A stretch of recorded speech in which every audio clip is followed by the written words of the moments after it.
Hemos estado ya continuando con esta serie de Santiago. Hemos estado meditando en la palabra del Señor durante ya más de un mes. Y llegamos a esta porción un poco extensa, pero necesaria dentro del libro de Santiago.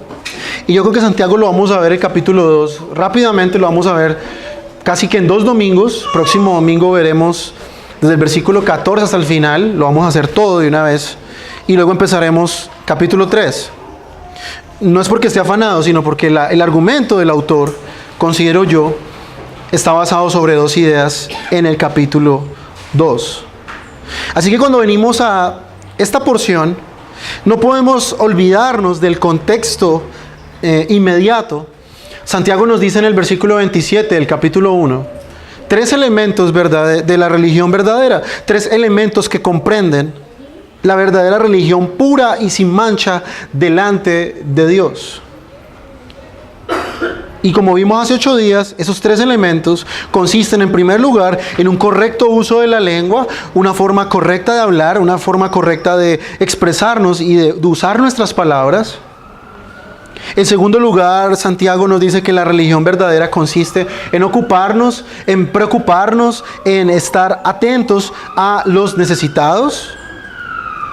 Y en tercer lugar, Santiago nos dice que la religión verdadera también consiste en guardarse del mal moral del mundo. Así que estas 3 ideas que Santiago plantea en el versículo 27 van a ser nuestros 3 temas a lo largo de la carta.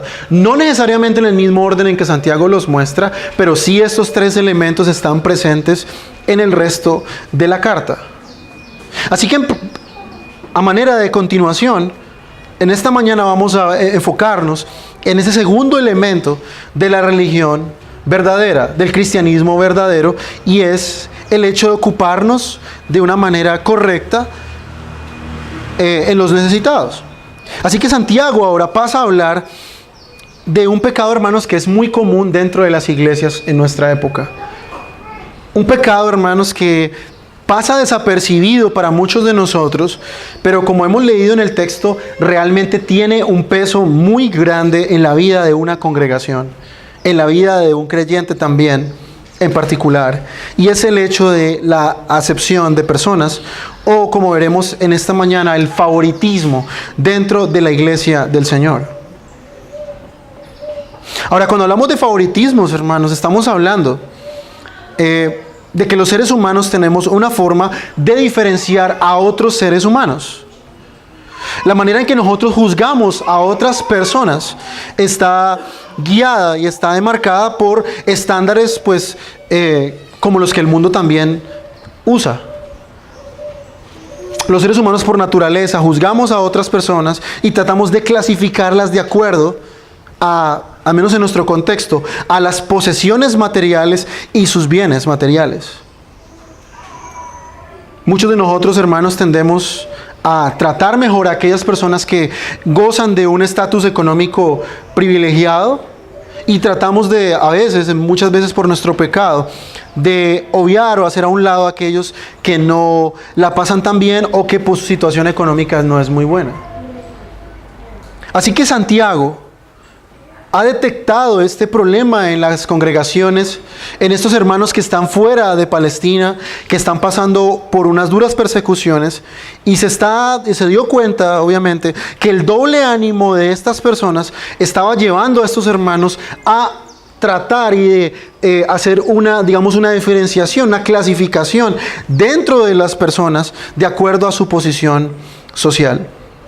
Y hermanos, eso es algo en nosotros que es inevitable. El corazón del hombre trata de juzgar y de poner valor a los seres humanos de acuerdo a lo que posee. Eso es algo que está por naturaleza implantado en nosotros por nuestra caída, por el pecado que heredamos de nuestros padres. Así que el Evangelio, hermanos, siendo contracultural, el Evangelio siendo totalmente contrario al comportamiento normal de los seres humanos, nos enseña algo muy importante en este texto. El Evangelio nos enseña que nadie es más importante que otra persona delante de Dios por las posesiones materiales. Todos nacemos iguales delante de Dios en nuestra condición de pecadores. De hecho, ya vimos anteriormente, hace como unos 20 días, cuál debe ser la actitud nuestra con respecto a las riquezas y a la pobreza en medio de las aflicciones. Y Santiago ya anteriormente había dicho que ni el rico ni el pobre tienen ninguna ventaja o desventaja delante de Dios a la hora de pasar por una aflicción. Tanto el pobre ha de enorgullecerse por su condición, recordando que él ahora es rico en Cristo Jesús. Y aquel que es rico, que tiene una posición aventajada, debe recordar que él, todo lo que tiene y todas las posesiones que están a su nombre, no son nada delante de Dios, y él tiene unas riquezas aún mucho mayores en los cielos.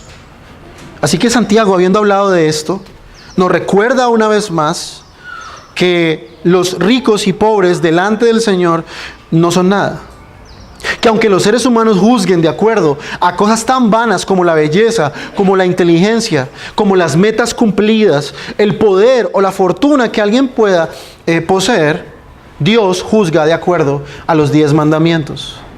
Dios juzga a los hombres de acuerdo a su ley, no de acuerdo a su estatus social.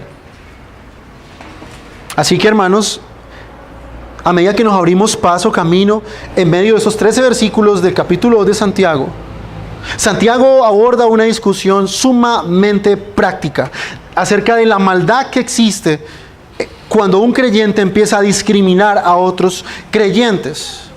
En particular, cuando estos creyentes se diferencian por lo que poseen. Ahora, Santiago probablemente está aquí hablando, no lo sabemos a ciencia cierta, el texto no lo dice. Está hablando en particular de algunos ricos terratenientes y mercaderes de Palestina y de Siria que estaban explotando a algunos hermanos que por causa de la persecución habían tenido que abandonar su tierra natal. Estos hermanos no estaban sufriendo porque ellos, digamos, estaban pecando o por causa de alguna razón injusta, sino que estos hermanos, por causa de su lealtad a Cristo Jesús, habían abandonado su tierra. Santiago nos dice en el capítulo 1, versículo 1, le llama a estos hermanos los expatriados o la diáspora. Cristianos judíos que son perseguidos. Personas que han sido separados de sus familias, de sus trabajos, del templo que tanto añoraban y que tanto amaban. Y ahora estaban siendo perseguidos por su fe en Cristo Jesús. Habían sido expulsados de la sinagoga, rechazados por sus familias, despreciados por otros judíos. Así que lo único que le quedaba a estos hermanos era ir a casas iglesias de aquella época, formadas por hermanos, y allí escuchar la palabra del Señor, tener comunión con otros hermanos. Ahora imagínense ustedes a hermanos en una situación tan difícil, pasando duras aflicciones, y no bastando con eso, los propios hermanos que probablemente eran dueños de esas casas, estaban discriminándolos por su propia condición. No siendo mala ya de por sí su situación, se empeoró aún con esta discriminación que estos otros hermanos hacían dentro de estas casas iglesias en este contexto. Ahora sí que Santiago, siendo un pastor, aborda esta temática de una manera magistral en estos 13 versículos.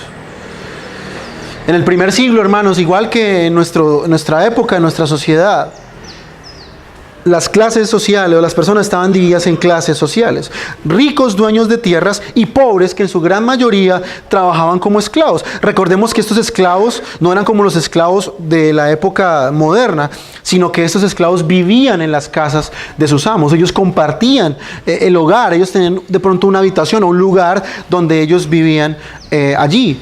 No se les pagaba necesariamente con dinero, sino que el sustento, simplemente el hecho de ellos comer y de poder, digamos, sobrevivir, era el pago justo que ellos recibían. Así que este ambiente, hermanos, era propicio para que floreciera el favoritismo. Por un lado, no solamente como lo vemos en la carta, de los ricos hacia los pobres, sino también de los pobres hacia los ricos. Así que, hermanos, recordemos una vez más, ni los ricos están descalificados, ni los pobres por su condición son aptos todos para el reino de Dios. Hay una teología muy dañina que utilizan sobre todo aquellas personas populistas y dicen que supuestamente Dios ama a los pobres y que hay que quitarle a los ricos que son malos y hay que entregarle a los pobres. Es lo que se llama, en otras palabras, la teología de la liberación. Santiago de ninguna manera está apoyando la teología de la liberación.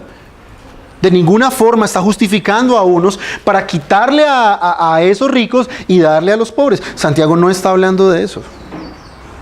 Es más, Santiago está diciendo aquí que los cristianos debemos ser imparciales a la hora de tratar con los demás. Ni su dinero, ni su escasez debe ser la regla para nosotros tratar con ellos, para preferirlos de ninguna manera. Para nosotros, hermanos, deben reinar los estándares del reino de Dios. Lo que Dios dice en la Escritura que debe reinar en la iglesia y cómo las relaciones entre hermanos han de ser llevadas a cabo.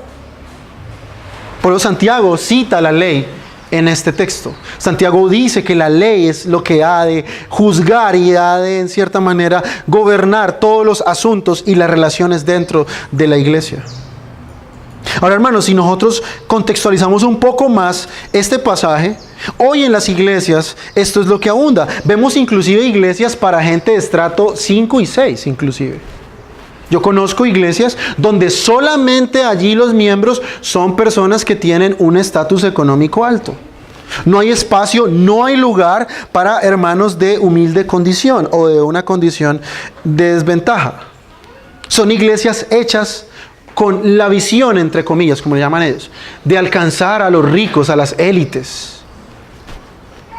Y toda la parafernalia y todo lo que ellos hacen, inclusive la ambientación de estas iglesias, es hecha justamente para esa clase de personas.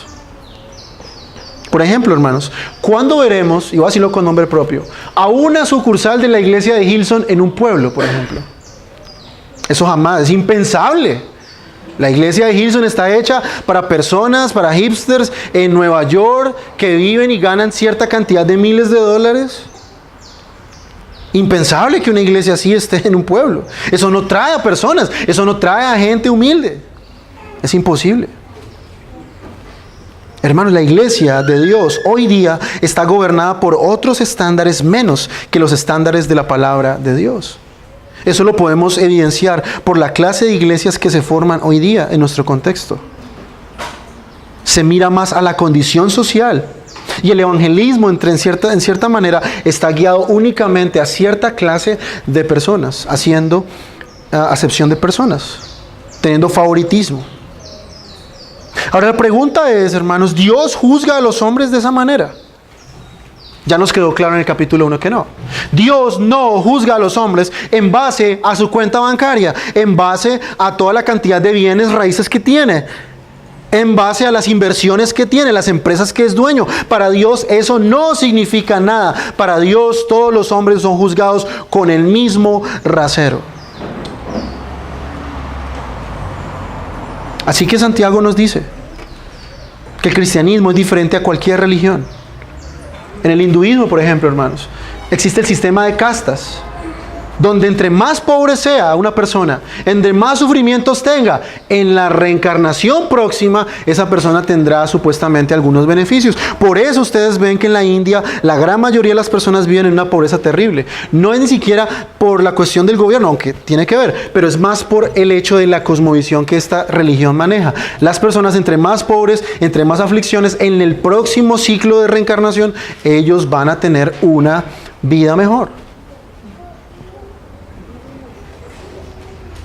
Así que Dios no juzga a los hombres en base a esas cosas. No podemos creernos mejor que otros. Es prohibido para un creyente creerse mejor que otro hermano. Y más, y sobre todo, por causa de cuestiones de dinero. Rompemos la ley, como dice Santiago. Nos volvemos transgresores de las Escrituras si hacemos eso. Así que Santiago, en esta mañana, al ver nuestro texto, nos dará 3 argumentos fuertes en contra del favoritismo dentro de la iglesia. Santiago nos mostrará con 3 argumentos muy poderosos cómo los creyentes debemos tener mucho cuidado con el favoritismo, hermanos. Los cristianos no podemos demostrar tener favoritos dentro de la iglesia a razón del estatus social o el estatus económico. Ahora, hermanos, para contextualizarlo aún más todavía, ¿cuántas personas no están haciendo política hoy en las iglesias? Yo recuerdo mucho cuando yo estaba antes en el carismatismo, que a los candidatos a la alcaldía que una persona X llevó a la iglesia, no sé cómo los llevó, con qué engaños, o imagino que con promesas de votos, los sentaba al frente, ¿cierto? Y ese día el pastor predicaba unas cosas, pues, muy bonitas porque sabía que esas personas estaban allí. Hermano, ese tipo de cosas que vemos hoy en las iglesias, sobre todo en esta época electoral, son pecaminosas. Si los cristianos hacen excepción de personas y muestran favoritismo por unos hermanos, por causa de su estatus, por causa de su posición, inclusive política o lo que sea, está cayendo en un grave pecado. Así que en primer lugar veremos, nuestro primer punto, veremos que el favoritismo es inconsistente con la fe cristiana, con la fe en Cristo Jesús. Versículo 1, hermanos míos, no tengáis la fe en nuestro glorioso Señor Jesucristo con acepción de personas. Santiago comienza aquí el argumento en el capítulo 2, versículo 1, recordándole a estos hermanos que ellos han abrazado una fe cristiana y que esta fe cristiana conlleva unas consecuencias lógicas. Como cristianos, hermanos, la palabra de Dios es clara acerca de nuestra relación con los demás y sobre todo con nuestros hermanos. Noten ustedes que Santiago llama a estas personas hermanos míos. Santiago está hablando a la iglesia. Santiago está hablando a personas que se han identificado con la fe en Cristo Jesús. Es decir, está hablando a hermanos, está hablando a una iglesia. Cualquier iglesia puede caer en este error, hermanos. Y Santiago les dice a ellos ahí que su fe en Cristo Jesús, en el glorioso Jesucristo, no sea con acepción de personas. Mostrar favoritismo, hermanos, va en contra de lo que el Evangelio claramente enseña, a lo que Jesús claramente nos muestra en las Escrituras. Podemos decir que tenemos fe en Jesús, pero si hacemos acepción de personas, estamos demostrando que nuestra fe es falsa. Y precisamente de ahí va a resultar todo el argumento en el capítulo 2 de Santiago. Si el capítulo 1 nos habla acerca de la actitud en las pruebas y cómo las aflicciones y la palabra de Dios nos hacen madurar, el capítulo 2 es un examen para poder ver la verdadera condición de nuestra fe como creyentes. Por eso ustedes van a ver más adelante que Santiago nos habla de la fe y las obras. La fe sin obras es muerta. Santiago nos va a hablar todo el capítulo 2 acerca de que nuestra fe se demuestra por nuestras obras. Y si de verdad amamos a Cristo, si de verdad hemos entendido el Evangelio de una forma correcta, esto se ha de reflejar en nuestras relaciones personales, sobre todo, y hermanos, quiero recalcar en esto, sobre todo con otros hermanos. Santiago nos recuerda en el capítulo 1 que hemos nacido de nuevo. La palabra de Dios ha sido implantada en nosotros por su gracia. Y luego nos dice Santiago que hay ciertas cosas que Santiago llama inmundicia y malicia que impiden que la palabra de Dios pueda germinar y pueda continuar haciendo su obra en nosotros. Ahora, en aquella ocasión no pude decir con mucha claridad a qué se refería con inmundicia y malicia. Viendo en el contexto en el capítulo 2 ya veo que una de esa inmundicia y malicia es la acepción de personas. Lo que no permite que la palabra de Dios realmente haga su obra en nosotros es el favoritismo por ciertos hermanos. ¿Qué es lo que impide que nosotros podamos llevar a cabo la palabra de Dios de una forma correcta dentro de nuestra iglesia? Bueno, el hecho de que nosotros hacemos partidos, ¿no? Escogemos a unos hermanos por encima de otros. ¿Qué es lo que nos impide discernir todo de acuerdo a la palabra del Señor? El favoritismo, el escoger a unos hermanos, el hacer acepción de personas. Así que si usted ha nacido de nuevo, mi hermano y mi hermana que está aquí en esta mañana, usted buscará deshacerse de toda esa inmundicia que no le permite que la palabra de Dios haga su efecto. No solo basta con oír un sermón, como dijimos hace 15 días, y pensar que la palabra de Dios nos va a aprovechar solamente por oír. Debemos ponerlo por obra. Y si queremos ponerlo por obra, el favoritismo es una de las cosas que tenemos que erradicar de nuestros corazones. El favoritismo es algo que tenemos que quitar de nuestras vidas. Recordemos, Santiago dice, Si alguien dice ser religioso, si alguien se dice ser cristiano, pero no hace lo que la palabra demanda, no controla su lengua, capítulo 3 de Santiago, no se ocupa de los necesitados de una forma correcta, capítulo 2, y no se guarda del mundo, capítulo 4, nuestra fe es vacía, es hueca o es inútil. Por otro lado, hermanos, el discriminarnos entre cristianos por cuestiones de dinero, por estatus social, es un acto vergonzoso. Es menospreciar a aquellos que Dios ama. Menospreciar a otros hermanos por su condición social es una negación directa de las verdades expresadas en la Biblia. Levítico 19:15. No perviertas la justicia, ni te muestres parcial en favor del pobre o del rico, sino juzga a todos con justicia.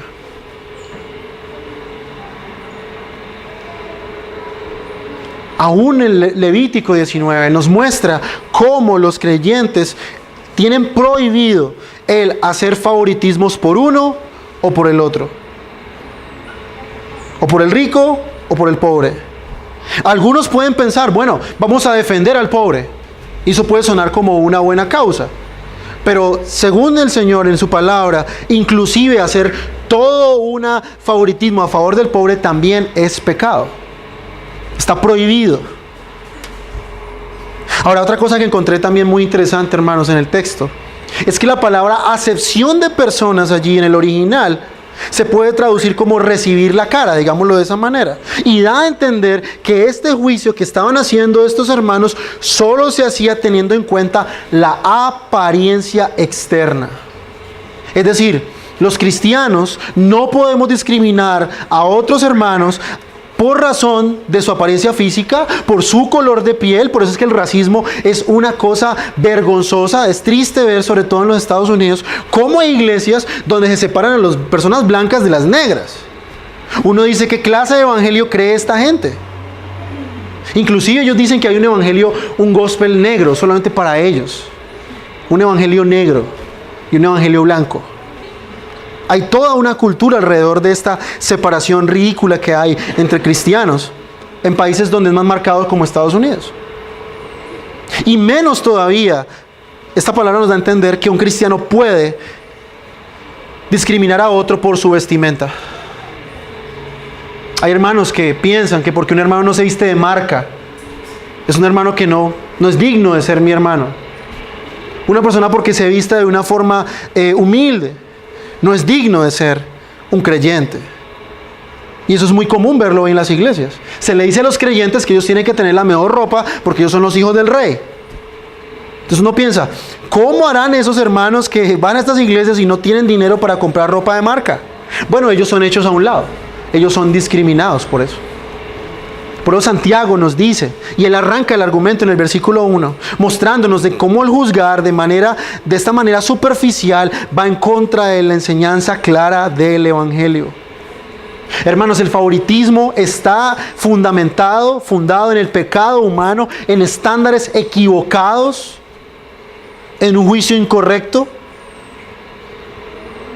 Ahora noten ustedes otra cosa llamativa en el texto. Santiago llama allí a Jesús el Señor glorioso. Es la única parte en el Nuevo Testamento donde se le llama a Jesús glorioso. ¿Y por qué creen ustedes que Santiago llama glorioso allí a Cristo? Bueno, porque este concepto de gloria tiene mucho que ver con el concepto de alabar. Santiago está diciendo que el único que es digno de ser alabado y exaltado es Cristo, no los ricos, no los hombres. Por eso llama a Jesús allí glorioso, el Rey de gloria. La gloria de este mundo, la gloria de los ricos es pasajero. La gloria del dinero, de las cosas materiales, de las posesiones materiales es pasajera. La única gloria que realmente vale la pena exaltar es la gloria de nuestro Señor Jesucristo. Y precisamente eso es lo que estos hermanos están olvidando, que el único glorioso dentro de la iglesia es Jesús.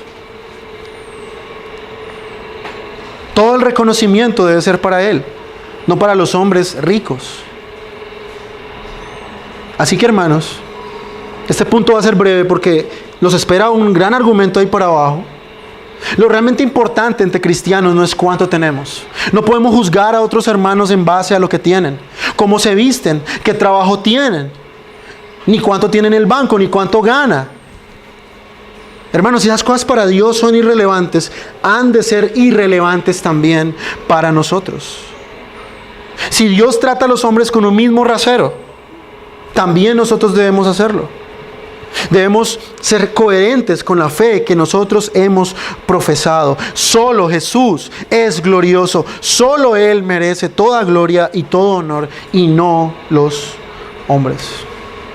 En segundo lugar, veremos que el favoritismo es dañino contra los hermanos pobres. Mostrar favoritismo es algo que es contraproducente con los hermanos pobres, al menos en nuestro contexto. Versículo 2. Y vamos a dividir esto en varias secciones. Versículo 2 al 4, Santiago nos muestra un caso hipotético, lo que pasaba probablemente muy común en estos lugares.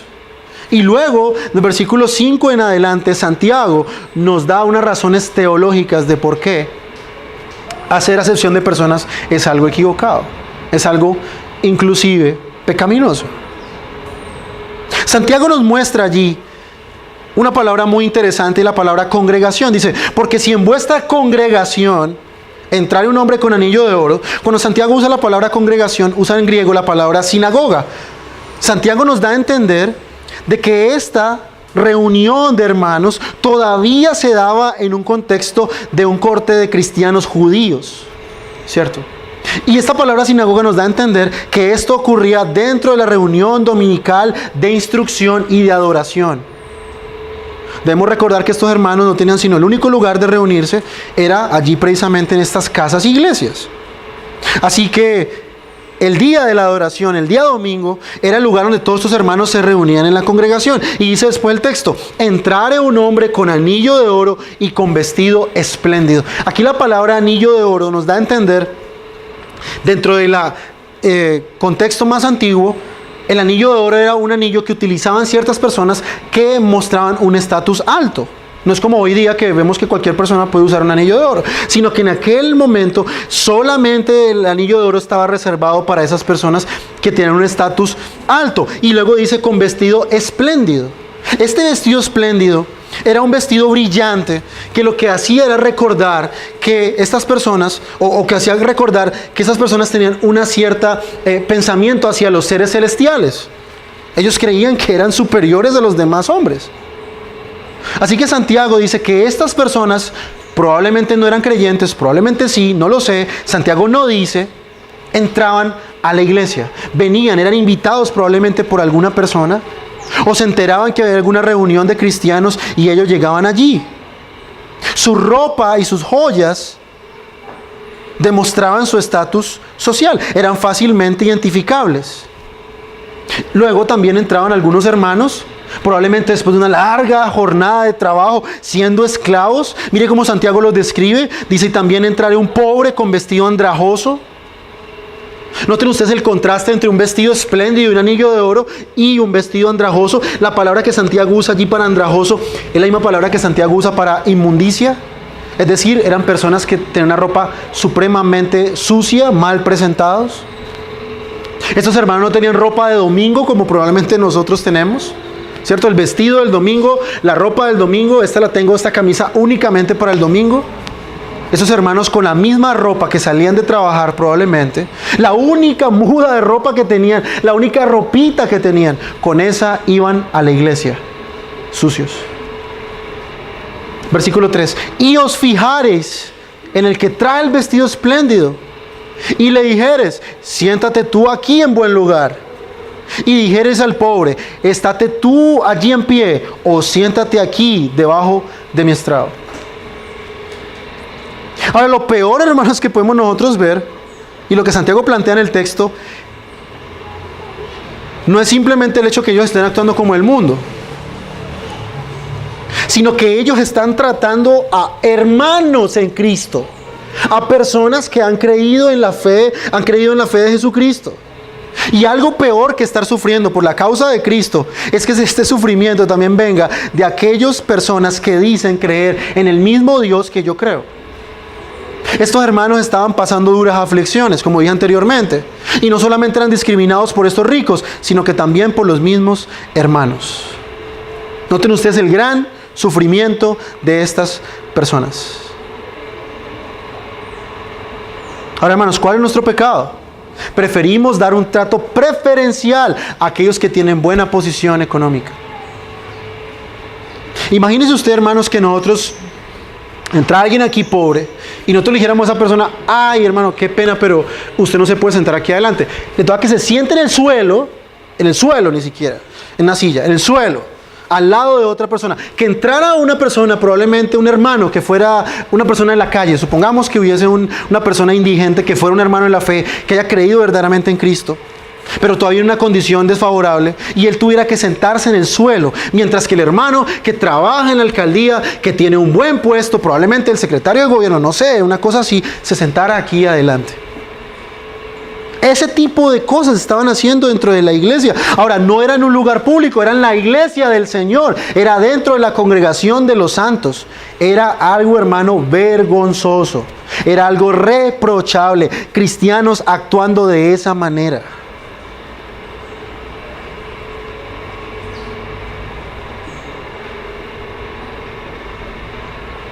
El sentar a una persona pobre en el suelo, a los pies de otro, o dejarlo de pie, era mostrarle completo desdén por su baja posición. Santiago, ¿qué les está diciendo? Hermanos, ustedes están cometiendo un pecado gravísimo al hacer favoritismos dentro de la iglesia. ¿Por qué sabemos eso? Versículo 4. ¿No hacéis distinciones entre vosotros mismos y venís a ser jueces con malos pensamientos?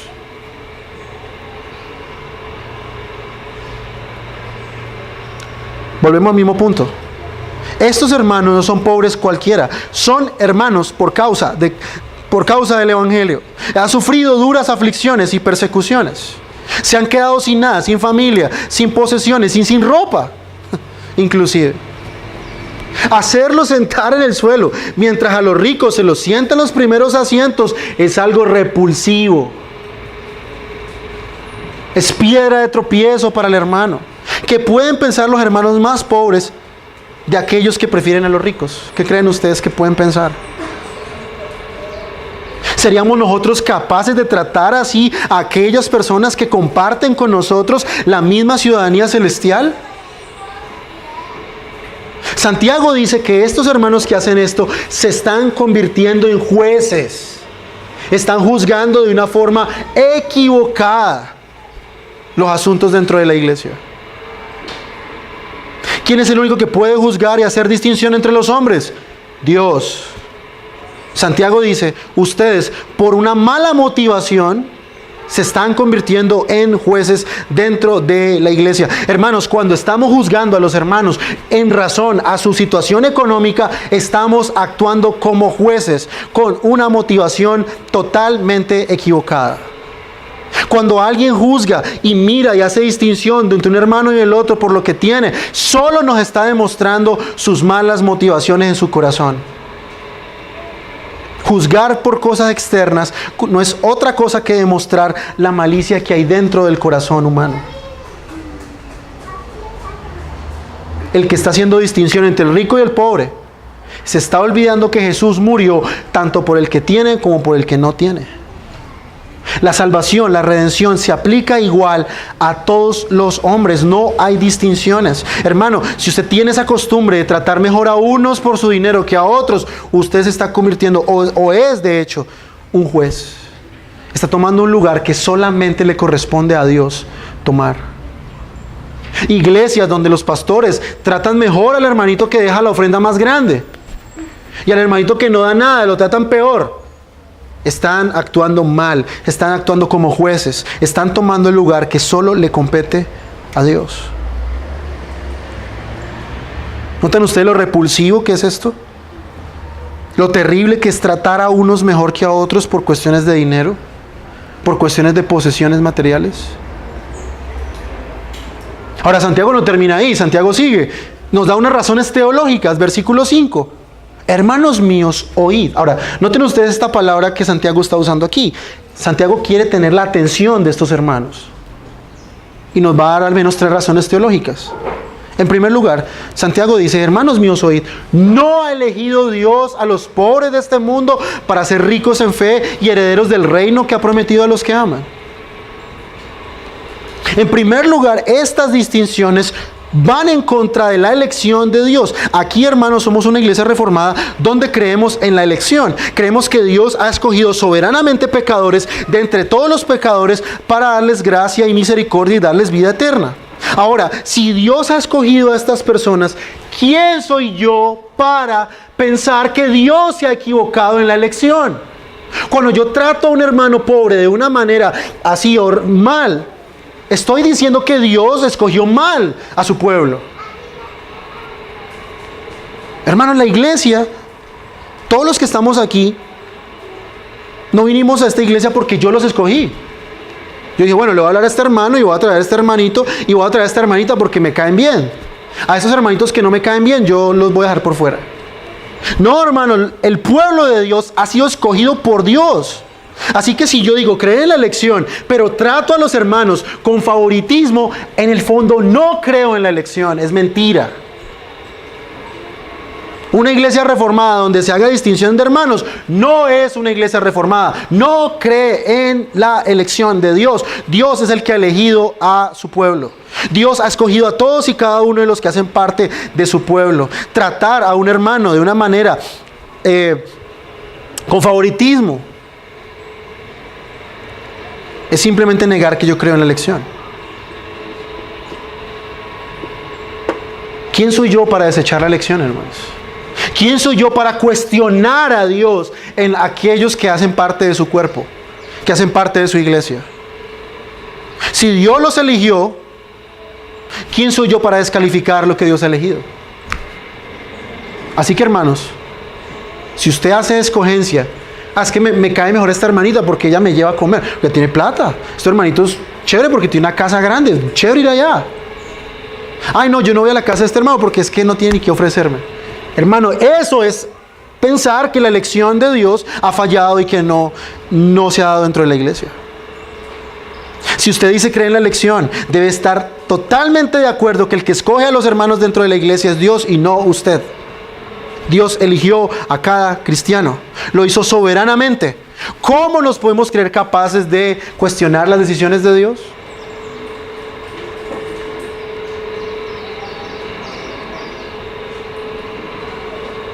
La iglesia, hermanos, no se rige por clases sociales. Y me disculpan que voy a hablar de otra cosa política, pero tiene mucho que ver con nuestro tema. Por ejemplo, hoy se escucha a los candidatos decir algo acerca de la justicia social. Entonces hay una brecha de desigualdad, dicen ellos, y la forma de nivelarlo es quitarle al que más tiene y darle al que no hace nada. Y supuestamente así se van a acabar las clases sociales. El Evangelio plantea una cosa totalmente distinta. Los ricos y pobres no existen dentro de la iglesia, porque todos son iguales. Esa es la verdadera igualdad que Dios plantea en el Evangelio. Muy diferente a lo que los políticos plantean como igualdad.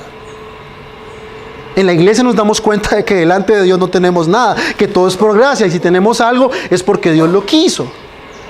Los gobiernos tratan de igualar a los hombres en base a quitarles a uno y darles a otros. Es el fin último, acabar inclusive con las clases sociales, que todos sean pobres. En el Evangelio no existen clases sociales. Dentro de la iglesia no existe un evangelio para ricos y un evangelio para pobres. Es falso.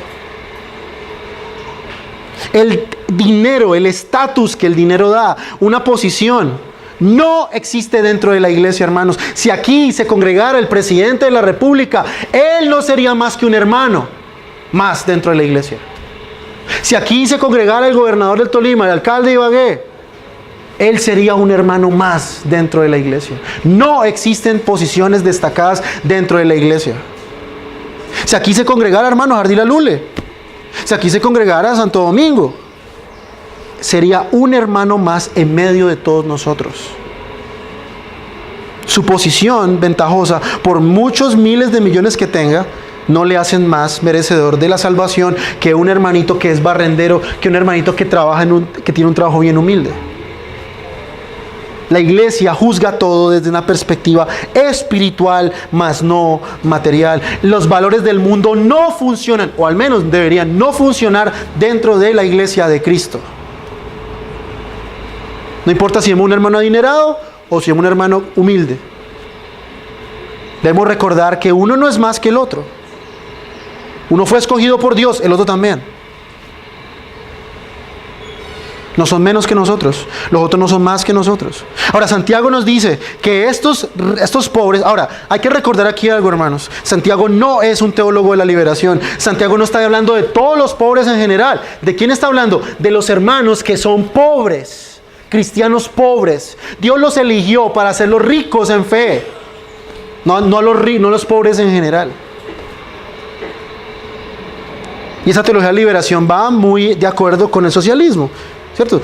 Ese es el cuento. Dicen, es que Dios quiere y ama a los pobres, Dios odia a los ricos. Falso. Y usan al pobre Santiago sin él ni siquiera estar de acuerdo con eso.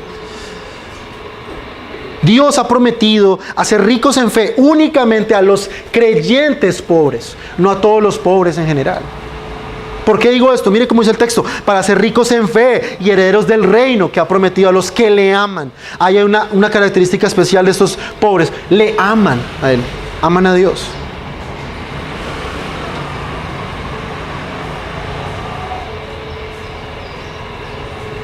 Luego dice Santiago, versículo 6, mas vosotros habéis afrentado al pobre. ¿No os oprimen los ricos y os arrastran ellos a los tribunales? Ahora, algunos piensan que estos ricos no son necesariamente hermanos, sino que eran algunas personas que eran invitadas a la iglesia, eran invitadas a estas reuniones, pero ellos no habían creído en Cristo. Eran personas que fuera de la iglesia lo que hacían era llevar a los tribunales, eran tratar de una forma opresiva y abusiva a estos hermanos pobres, inclusive llevándolos a los estrados judiciales. Ahora, Santiago no está diciendo aquí que ser rico es algo malo. Simplemente que estos ricos en particular de esta situación, en este contexto, estaban oprimiendo de una forma abusiva a los hermanos pobres. No los ricos en general. Santiago no está diciendo a los creyentes que no sean amables con los ricos.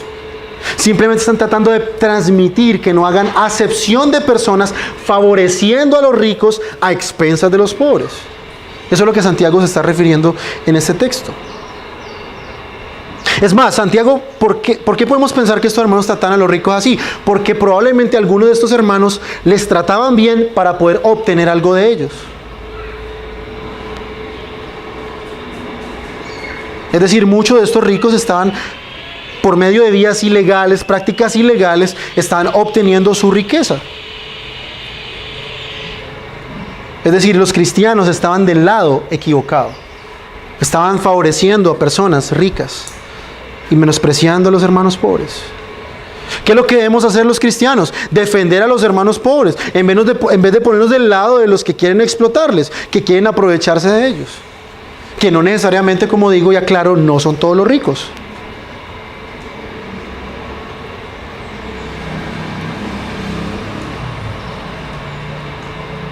Y estos hermanos estaban fallando. En vez de ayudar a los pobres, ocuparse de ellos, estaban uniéndose con los ricos para explotarlos.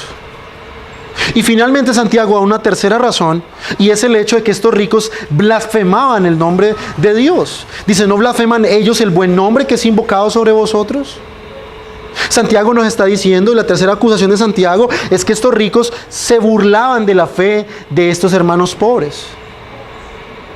Al ser no cristianos, estaban burlándose de estos hermanos por las prácticas que ellos tenían. Por ejemplo, se sabe que en la antigüedad se decía que los cristianos eran caníbales, porque se escuchaba que ellos tenían una cena donde ellos partían el pan y compartían a Cristo. Decían, estos tales cristianos son caníbales. Decían que los cristianos, por ejemplo, practicaban el incesto porque se escuchaba que se amaban entre hermanos. Así que ellos se burlaban de ellos. Estaban dando deshonra. Estaban deshonrando a estos hermanos. Estaban burlándose de ellos. Y los hermanos, en vez de defenderlos, ¿qué estaban haciendo? Poniéndose del lado de los ricos. Estaban pecando de una manera muy grave. Estaban haciendo esta distinción entre los dos. Así que, hermanos, debemos tener mucho cuidado que en vez de apoyar a nuestros hermanos pobres, a los hermanos que están necesitados, estemos nosotros respaldando a aquellos que odian al pueblo de Dios y que probablemente son personas que tienen dinero. Debemos tener mucho cuidado, hermano, a la hora de nosotros sopesar las relaciones personales con otros, porque podemos estar en contra del mismo pueblo de Dios sin darnos cuenta. Y finalmente Santiago nos da, del versículo 8 en adelante, nos muestra que el favoritismo está prohibido por la ley y por Cristo. Ya en primer lugar vimos que el favoritismo va en contra de la fe de Cristo. En segundo lugar vimos que el favoritismo daña a los hermanos pobres y nos da Santiago una razón sobre todo teológica. Y en tercer lugar Santiago nos da una razón legal en el sentido de la ley de Cristo. Está prohibido hacer acepción de personas. Terminamos esta gran porción con los últimos versos donde Santiago nos da la tercera razón para estar en contra del favoritismo. Ahora, ¿por qué nosotros debemos desechar el favoritismo? Porque viola la ley de Dios. Es un pecado. Versículo 8. Si en verdad cumplís vosotros la ley real, conforme a la Escritura, amarás a tu prójimo como a ti mismo, bien hacéis. Mas si hacéis acepción de personas, recordemos que acepción de personas es juzgar a una persona por la apariencia externa, cometéis pecado y sois redarguidos por la ley como transgresores. Santiago nos está diciendo, y va mucho más allá, y ahora él plantea el hecho de que la tercera razón que estas personas estaban usando para discriminar a los hermanos es una violación directa de los 10 mandamientos. Santiago nos da el resumen de la ley. Dice Santiago que la ley, el resumen de esta es: amarás a tu prójimo como a ti mismo. Una persona que está haciendo distinción de personas dentro de la iglesia simplemente está fallando en este mandamiento. No está amando a los demás como a sí mismo. Es romper la ley. Cuando discriminamos al hermano pobre, no solo estamos fallando en no mostrar la fe verdadera, sino que también estamos pecando contra la ley de Dios. Ahora, hermanos, ¿cuántos de nosotros vemos realmente el hacer distinciones entre hermanos de esa manera? Lo vemos simplemente como algo inclusive justificable. Buscamos razones para hacer esas distinciones. Pero Santiago dice, no hay una sola excusa válida. Niega la fe en Cristo. Es negar y es poner en tela de juicio la elección de Dios. Y en tercer lugar, el hacer distinción lo que hace es romper la ley de Dios. Ustedes se convierten en transgresores de la ley, como aquellos que rompen la ley. No importa si ellos han hecho otras cosas que la ley manda. Si ellos rompen ese mandamiento, han roto toda la ley. Ahora, algunas personas pueden pensar precisamente lo que digo, que hacer distinción no es nada que vaya en contra de la ley. Hay cosas más graves, y Santiago se adelanta a este argumento diciendo versículo 10, porque cualquiera que guarda toda la ley pero ofende en un punto se hace culpable de todos, porque el que dijo no cometerás adulterio también ha dicho no matarás. Ahora bien, si no cometéis adulterio pero matas, ya te has hecho transgresor de la ley. Santiago está quitando toda justificación en la mente de estos hermanos. Ellos pueden pensar, bueno, pero es que hacer distinción no es algo malo. Yo al fin y al cabo cumplo el resto de la ley. Santiago dice, no, si usted cumple todo el resto de cosas que la ley demanda y rompe este mandamiento, usted es culpable de romper toda la ley. Hay hermanos aquí que pueden pensar que no es grave, que no hay problema, que yo puedo tratar a unos mejor que a otros. Puedo justificar mi actitud diciendo que así yo no estoy rompiendo ninguno de los mandamientos del Señor. Pero Santiago dice no. O se cumplen todos los mandamientos o se rompen todos los mandamientos. Y aquí me acuerdo, por ejemplo, cuando va por ejemplo al supermercado y uno compra, por ejemplo, una bolsa de pan. Si usted encuentra el primer pan lleno de moho, el resto de panes, aunque no tengan el moho visiblemente, eso he aprendido de algunos hermanos, el resto del pan ya está contaminado también de moho. De igual manera pasa con la ley. Si yo rompo uno